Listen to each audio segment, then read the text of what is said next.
Sayyidina Muhammad bin Abdullah wa ala alihi wa ashabihi wa azwajihi wa dzurriyyatihi wa ahli baitihi wa man tabi'ahum bi ihsan ila yaumil qiyamah.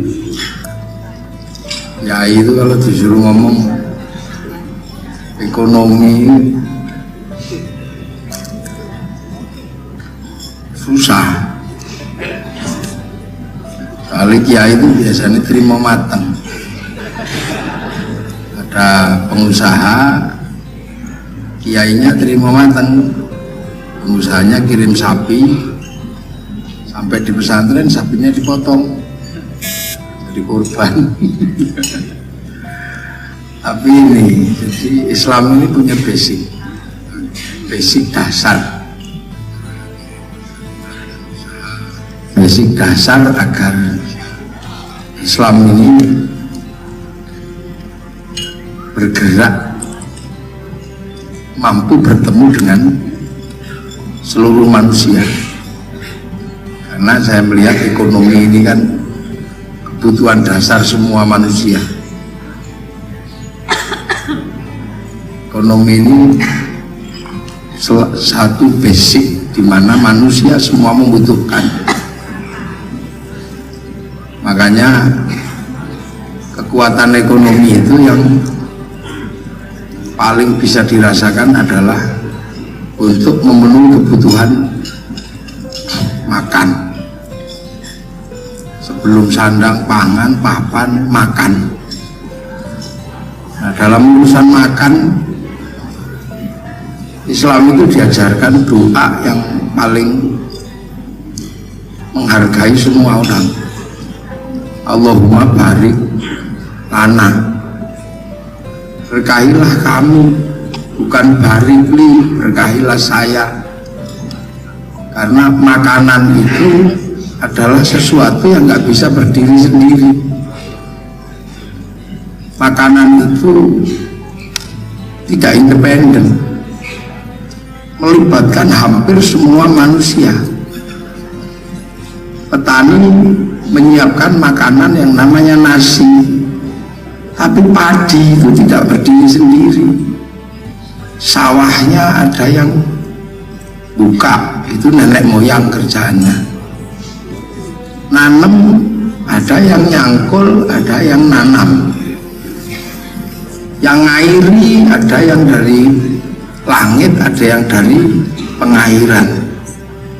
Belum lagi kalau sudah proses menjadi makanan, ada yang bikin gilingan. Dari gilingan ada yang bikin rice cooker.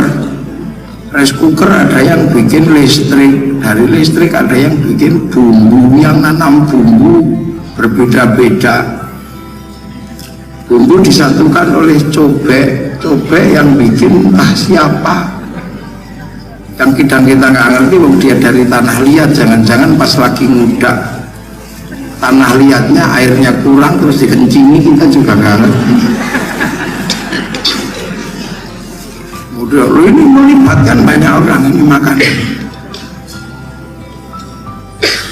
Makanya makanan ini ketika kita makan menggunakan prinsip dasar Allahumma barik lana, berkahilah kami. Karena melibatkan banyak orang, nggak bisa. Kalau tidak melibatkan orang itu bukan manusia, emprit.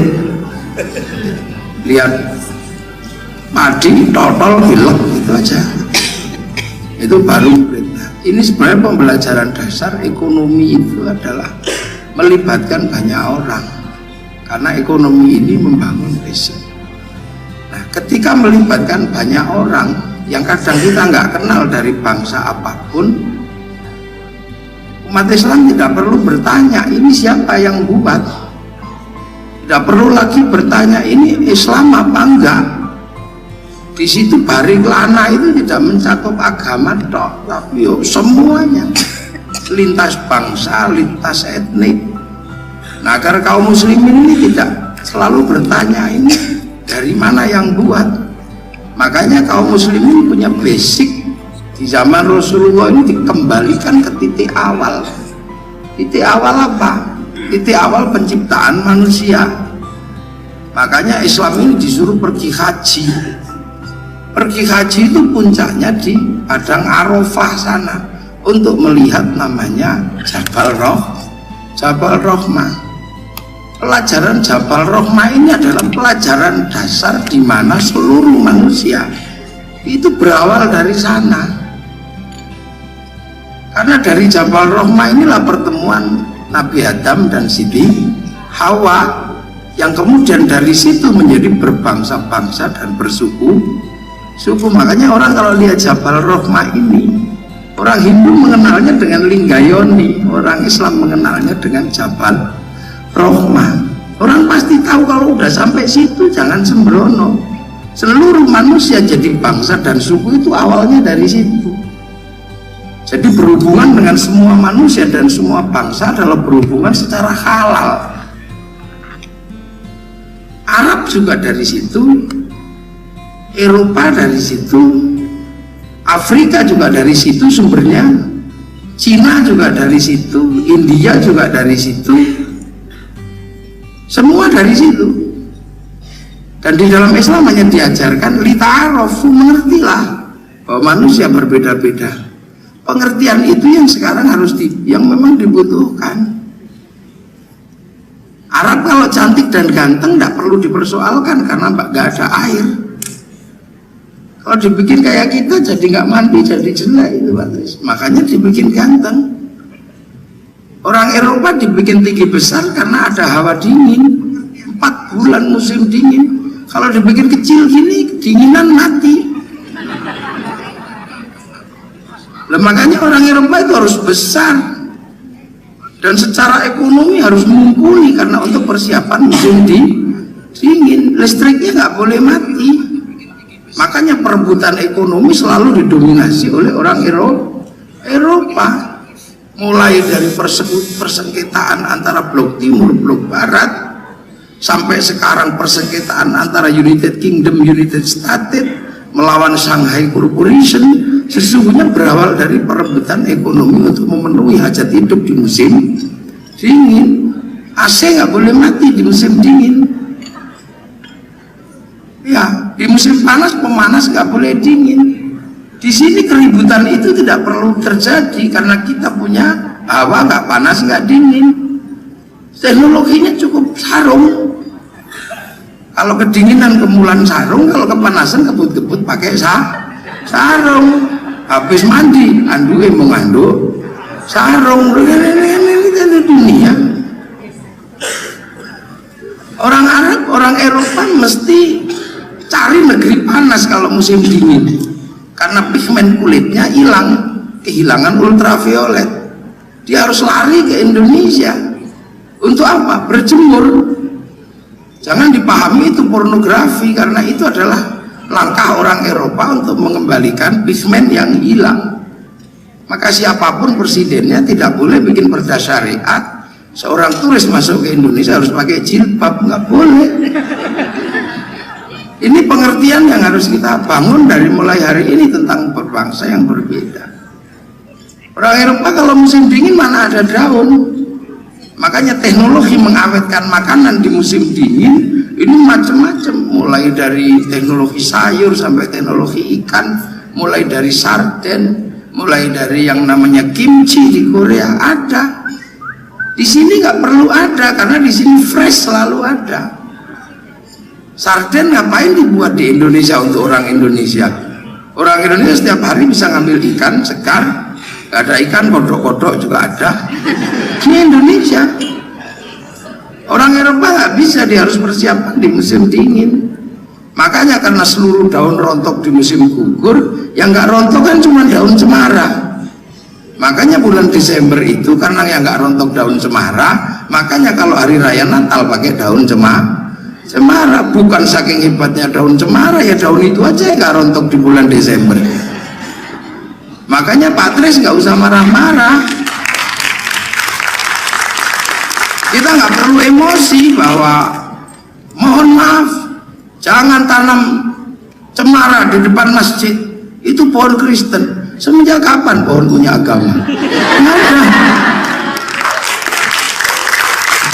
Kita ini cuma diminta mengerti gitu aja.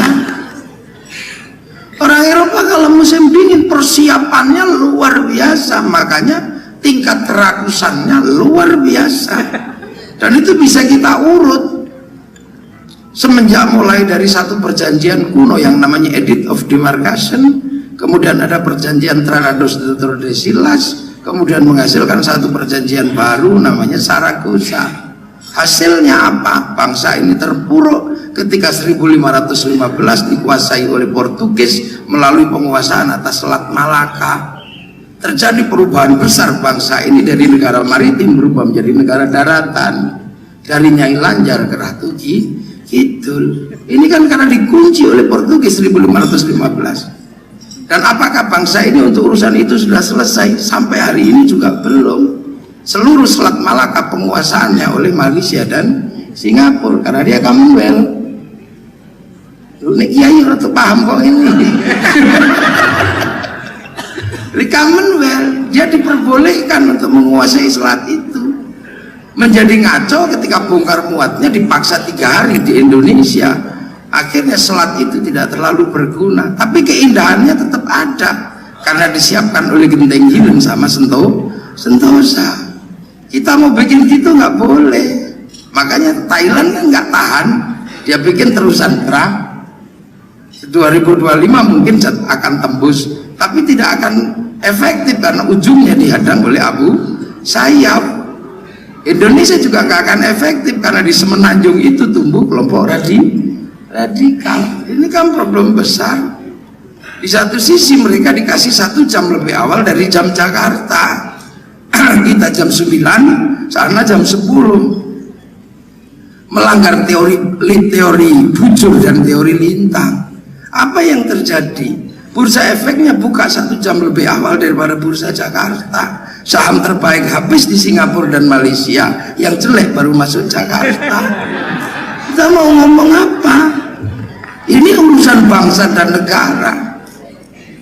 Jadi ini ibaratnya ibu-ibu pergi ke pasar kesiangan, ya nggak dapat apa-apa. Tiba-tiba kita masih ngotot tentang bagaimana menjaga nilai tukar rupiah yang stabil, nggak bisa. Kita negeri bukan negeri yang independen secara ekonomi. Keras dikit dengan Jepang, tutup pentil nggak dikirim, ambruk itu pabrik ban di Indonesia. Keras dengan Cina, jarum nggak dikirim, konveksi ambruk. Ini kan satu negara yang kita nggak bisa terus sesederhana kita bayangkan tentang jual beli kerupuk itu.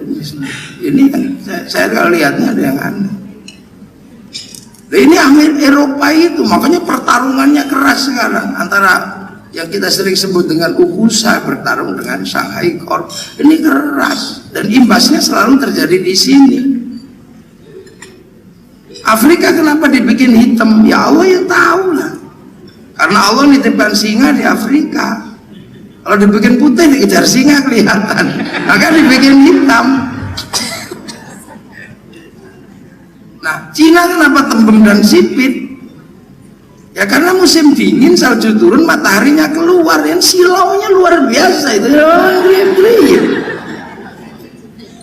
Nah persoalannya kita kenapa kecil-kecil ini Allah ngajarkan. Ya karena kecil-kecil seperti ini oleh Allah dibarter, ditempatkan di buminya yang paling indah namanya Indonesia. Mana ada negeri seindah kita? Nggak ada. Makanya sekarang geser ke sini semua. Cerita tentang Nabi Sulaiman digeser ke sini dari Sleman. Cerita tentang Ratu Saba digeser ke sini dari Wonosobo. Bahkan cerita Atlantis yang hilang digeser ke tanah Jawa. Bahkan Tel Aviv sebagai sebuah negara yang sangat maju disebut Java Tel Aviv. Ini kan sedang bergeser semua. Nah jangan sampai pergeseran ini nggak bisa kita ikuti. Ini kan kita punya bangsa. Nah Islam mengajarkan agar kita nggak gagap ketemu dengan siapapun, maka dipertemukan dengan Jabal Rahmah. Nah inilah akhirnya Islam tidak boleh galau. Semua bangsa terlibat dalam kehidupan kita. Saya kalau pergi haji, Yahudi pasti terlibat. Urusan apa? Urusan naik pesawat. Pak Habib disuruh bikin pesawat yang nggak jadi, namanya tetuko, sing teko ratu kutuku, sing tuku ratu teko. Makanya nggak usah emosi, habisi Yahudi, kita pergi haji, renang. Nggak bisa. Pernikahan agung di sini biasanya pernikahan cara Islam, bedaknya pasti dari Perancis, Nasrani. Kalau pakai bedak Solo yang mau siapa? Beras ditumbuk, blundeng kabeh sampean. Ini kesadaran awal yang memang diajarkan oleh Islam, ketemu dengan bangsa apapun. Dan kita nggak boleh galau.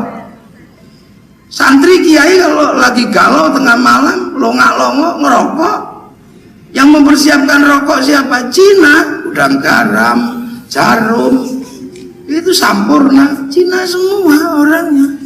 Baju kita kotor-kotor, cari baju seritek, kainnya murah. Di situ Cina sing duwe, lu ya mau apa kita? Ibu-ibu pergi ke sini pakai kain Paris, itu harganya selembar 7.000. Yang nyiapkan siapa? Pabrik ini? Nah ini nggak bisa sudah. Itu makanya kaum muslimin tidak boleh kemudian eksklusif, karena dari ini ditunjukkan ke sini.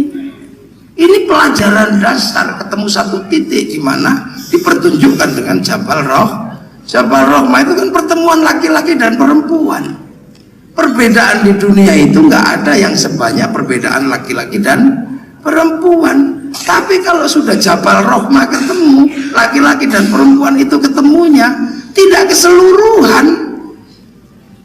Seluruh perbedaan itu jadi hilang ketika 10 cm persegi ketemu. Jadi yang mempertemukan perbedaan itu tidak perlu luas dan tidak terlalu besar. Sedikit sudut saja sudah menyelesaikan semuanya. Iya kan? Begitu sudut itu ketemu, ludah yang tadinya mendatangkan polisi untuk dilaporkan karena penghinaan, begitu titik itu ketemu, pusat ludah malah dicari, dikencingi marah. Tapi begitu titik sudut itu ketemu, tempat kencing malah dicari. Loh, ini kan yang mempertemukan bahasa manusia, maka pakai simbol laki-laki dan perempuan manusia. Makanya di dalam Islam yang hilang dunia, dan hampir ambruk. Hasilnya apa? Ya Lehman Brothers ambruk, sehingga investor-investor di sana kemudian waktu itu ya kehilangan banyak uang. Jangan-jangan termasuk Pak Trisno. Kan kita juga nggak ngerti. Tren ini kan bangga sekali, rokok haram. Ya nggak bisa kalau menurut Kiai. Lah kenapa? Ya kalau rokok itu haram, masalah. Kayaknya walaupun 4 triliun cukai rokok itu masuk APBN. Kalau rokoknya haram, cukainya haram, masuk APBN, APBN-nya haram. Untuk bangun jalan, jalannya haram. Maka yang mengharamkan rokok dosa lewat jalannya pemerintah. Dan menuduh Kiai kuno, Kiai desa, nggak produktif, belum tentu. Produktivitas kita itu gayanya kayak begini ini.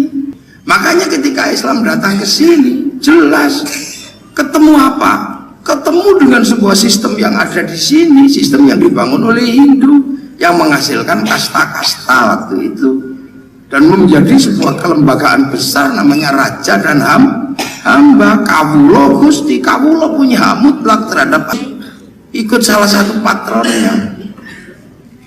Makanya para ulama dan wali datang ke sini ya tidak bisa ini.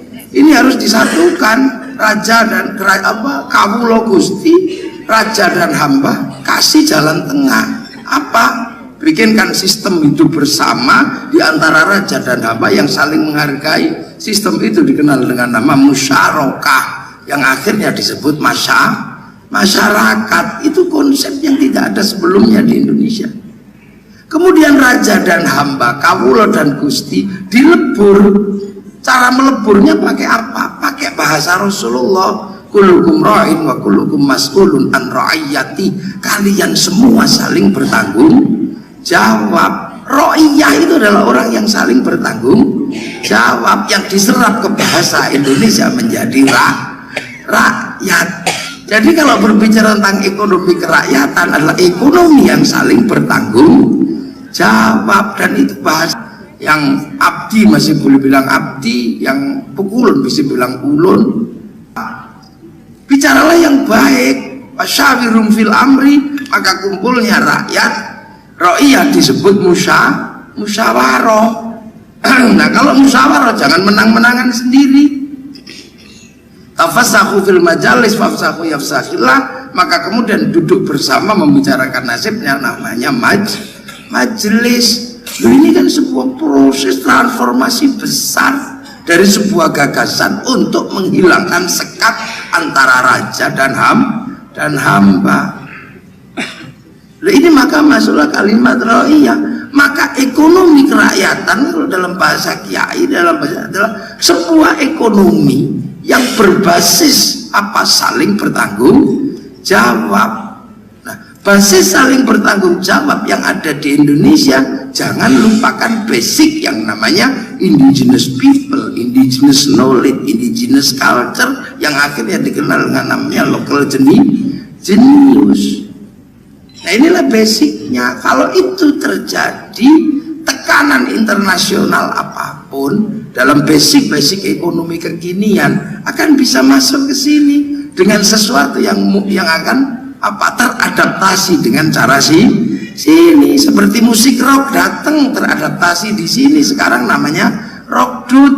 Muncullah Palapa, muncullah Monata. Yang dulu ketika datang McD begitu kuatnya, sekarang sudah berganti dengan Pawon Deso, Sambel Laya. Ini, nah, basic memahami bangsa. Kalau membayangkan sepak bola, kita pasti kalah dengan orang Eropa. Jangan membayangkan kita tinju, pasti kalah dengan orang Amerika. Thailand membayangkan sepak takraw, maka dilatih dengan benar, tawarkan ke dunia internasional. Sekarang seluruh pemenang takraw pasti Thailand. Nah, kita kan juga punya Nekran, itu kan punya. Nah, ini tugasnya Pak Tres ini untuk mencoba melacak kembali jejak-jejak kekuatan ekonomi Nusantara. Nanti kemudian biar nggak tabrakan dan berhadapan. Inilah dulu yang dibayangkan setelah kemerdekaan, apakah Eropa ataukah Indonesia. Muncullah balai pustaka, ada salah asuhan, ada layar terkembang, ada Mara Rusli, apa itu yang banyak. Ini cara. Nah, Islam itu punya basic yang luar biasa untuk memahami perbedaan. Makanya kalau semakin kesini kaum muslimin kok semakin tidak menerima perbedaan, dia keluar dari khitohnya sebenarnya. Sedihnya gimana? Kok tiba-tiba sebuah keberagamaan yang menjadi basic bangsa Indonesia, yang bahkan sebelum Indonesia merdeka dikenal dengan Bhinneka Tunggal Ika, sekarang mulai dipersoalkan. Padahal kita sudah belajar bangsa ini dibawa ke kiri oleh PKI yang nggak bisa, bangsa ini dibawa ke kanan oleh DITI yang nggak bisa, karena bangsa ini basicnya memang di tengah-tengah. Dan jangan diulang lagi, hanya keledai yang terprosok 2 kali ke lubang yang sama, dan kita bukan keledai. Jadi, makanya keberagamaan ini tidak bisa orang yang anti toleransi ini nggak bisa lagi ditolerir di Indonesia. Simbol-simbol intoleransi, simbol kita bisa melihat. Makanya saya yang tidak pernah yang anti merah putih nggak di sini, di sana semua. Yang bimbang benar di sana, yang selalu teriak-teriak jaga gereja kafir di sana semua. Lah ini terus gimana? Saya mesti berpihak seperti apa? Kita punya bangsa, anak cucu kita mesti tetap bisa merasakan Indonesia dengan gaya seperti ini. Karena bangsa ini sudah ceritanya udah dari dulu. Saya rindu, walaupun saya bukan orang Malaysia, bangsa kita diacak-acak oleh orang kebangsaan sana, disingkirkan, bahkan khutbah saja pakai teks, dan punya cara landing yang indah. Bangsa mereka diserahkan kembali sama si Upin dan si Ipin. Ini gak kebayang kita. Sempat di sana ada anak-anak India, diajarkan dari kecil, dikenalkan dengan tokoh namanya Jarjit Susanti, tapi yang mengatur hiburan namanya Hotshot 1. Kegagalan Amerika merumuskan spiritual, bikinkan American Samurai. Bahkan samurai terakhir dari Amerika namanya Tom Cruise dalam sebuah film The Last Samurai. Ini bangsa Jepang nggak boleh lagi. Apakah reformasi ekonomi akan berjalan? Pembantaian besar-besaran, hal itu tidak boleh diulang oleh Amerika. Dijelaskan dengan bahasa yang sederhana. Punya seperti itu, maka Keynes bisa mengerjakan itu. Yang lain sudah bergerak seperti itu, kitanya malah mundur. Punya jambu gede dikit, jambu Bangkok. Ayam gede.